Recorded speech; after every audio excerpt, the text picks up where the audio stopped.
নারায়ণগঞ্জের সাবেক মেয়র সেলিনা হায়াৎ আইভীর কথা। সর্বশেষ খবর এসেছে আজকে যে দিন ধার্য করা হয়েছিল আদেশের, সেলিনা হায়াৎ আইভীর জামিন আদেশের, সেই আদেশটা আদালত থেকে এসেছে এবং সর্বশেষ যে দুই মামলা, সেই দুই মামলাতেও তাকে জামিন দেয়া হয়েছে। গণমাধ্যম নিশ্চিত করছে সেই তথ্য। এই খবরটা দেখে নিন কালবেলার। সেখানে বলা হচ্ছে দুই মামলায় হাইকোর্টে জামিন পেলেন আইভী। সিদ্ধিরগঞ্জ থানায় করা দুটি মামলায় উচ্চ আদালতে জামিন পেয়েছেন নারায়ণগঞ্জের সাবেক মেয়র সেলিনা হায়াৎ আইভী। এই আদেশ দেন KM জাহিদ সরওয়ার ও বিচারপতি শেখ আবু তাহেরের হাইকোর্ট বেঞ্চ। এর আগে বুধবার শুনানি শেষে হাইকোর্ট বেঞ্চ আদেশের জন্য আজকের দিন ধার্য করেছিলেন, অর্থাৎ গতকালকে আদেশ না দিয়ে আজকে আদেশ দেয়া হবে এরকম ঘোষণা ছিল। আজকে আদেশ আসলো তার জামিনের। এদিকে আরও 5 মামলায় সাবেক মেয়র সেলিনা হায়াৎ আইভীকে হাইকোর্টের দেয়া জামিন নিয়ে আগামী রোববার 3রা মে আপিল বিভাগের জ্যেষ্ঠ বিচারপতি আশফাকুল ইসলামের নেতৃত্বাধীন বেঞ্চ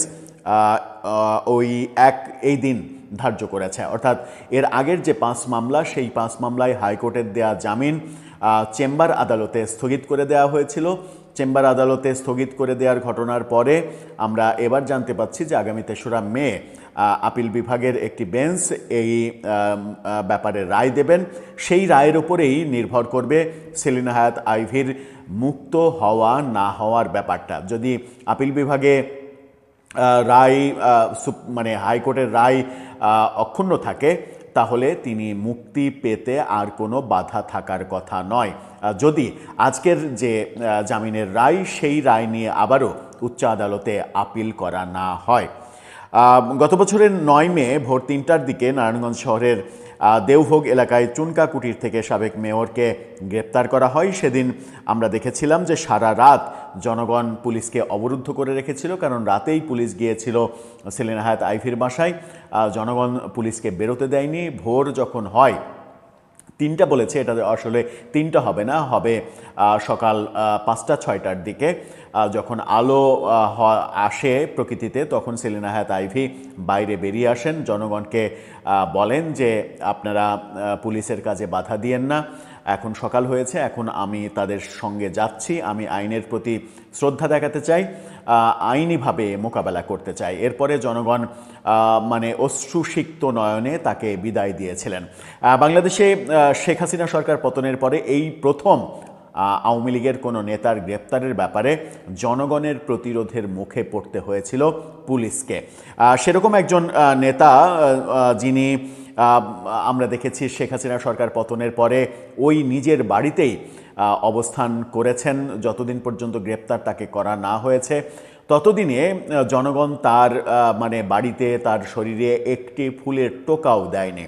তার মানে এই ঘটনায় প্রমাণ করে যে সেলিনা হায়াৎ আইভী নারায়ণগঞ্জে সর্বদলীয় একটা গ্রহণযোগ্যতা তৈরি করেছিলেন, যে কারণে তার ওপরে কোনো ধরনের কোনো আঘাত আসেনি। এবং যে মামলাগুলো করা হয়েছে, সেই মামলাগুলোও প্রফেসর ইউনূসের মেটিকুলাস ডিজাইনে মিথ্যা মামলা, এটা সবাই বুঝতে পারছে। আমরা দেখেছি যে 5 মামলার মধ্যে যে 4টি মামলায় আইভীকে গ্রেপ্তার দেখানো হয়েছিল, সেগুলো হচ্ছে ফতুল্লা থানায় করা বাস চালক আবুল হোসেন মিজি হত্যা, আব্দুর রহমান হত্যা, ইয়াসিন হত্যা এবং পারভেজ হত্যা মামলা। এছাড়া হামলা ও সরকারি কাজে বাধা দেওয়ার অভিযোগে তার বিরুদ্ধে নারায়ণগঞ্জ সদর মডেল থানায় অপর মামলা দায়ের করা হয়েছিল। হাইকোর্টের জামিন আদেশের পর রাষ্ট্রপক্ষ আইভীর জামিন স্থগিত চেয়ে আপিল বিভাগে আবেদন করেন। পরবর্তীতে গত 5 মার্চ হাইকোর্টের দেয়া জামিন আদেশ স্থগিত করে আপিল বিভাগের চেম্বার আদালত ব্যাপারটা রায় দেন যে এটা স্থগিত করা হলো, এটা পূর্ণাঙ্গ বেঞ্চে শুনানি হবে। যে ঘটনাটা এই সরকারের, বিএনপি সরকারের আমলে ঘটেছে, যেটা কারো কাছেই প্রত্যাশিত ছিল না।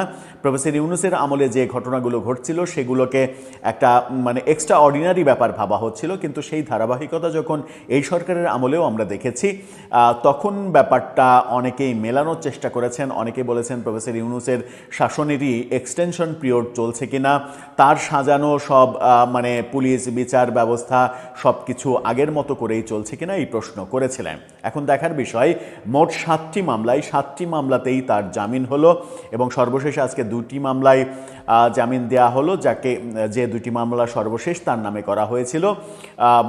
রোববার অর্থাৎ 3রা মে আপিল বিভাগে আগের 5টি মামলার যে মানে রায়ের বিরুদ্ধে, জামিনের বিরুদ্ধে যে আপিল করা হয়েছে, সেই আপিলের রায় কি আসে সেটার উপরে নির্ভর করবে সেলিনা হায়াৎ আইভীর মানে মুক্ত হওয়া না হওয়া।